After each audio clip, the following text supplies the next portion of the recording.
So I was actually lucky enough to get some great advice from my dad. And he said, basically, it was very simple. He said, do what you love.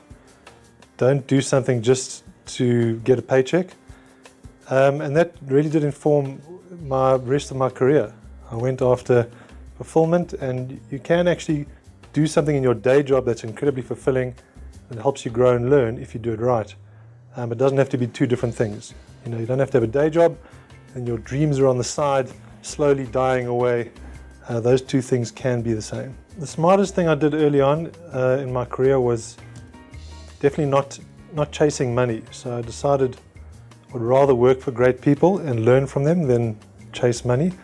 And I think that was the best thing I could have ever done. Certainly a big mistake I made very early on was that I didn't fully commit to my work. And I think that the work suffered because of it.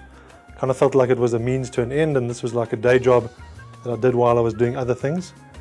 And that was a recipe for disaster. If you're going to do something, you have to commit, and you have to be the absolute best you can be. Otherwise, what's the point of doing it? I'm not a very kind of loud, outgoing kind of person.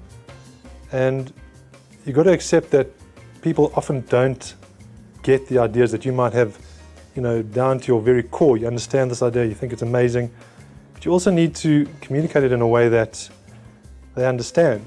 Like somebody once said to me, and I thought it was a perfect analogy for advertising business. They said, ideas are like Italian. Everybody thinks Italian's sexy and they love the idea of Italian, but they don't understand it. You have to have someone who translates the Italian into English so they know what they're buying.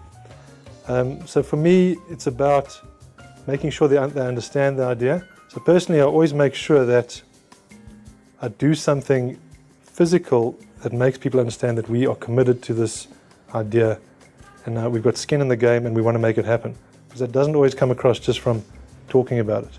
We put ourselves out there to show that we really care, or it could be anything, a piece of art, a sculpture, a video, a book. As long as it's something that you've committed to the real world that says, here's a physical embodiment of what we believe in. Part of selling great ideas is you've got to have a passion, and you've got to be prepared to fight every step of the way. If you stop fighting, you're dead. Meow.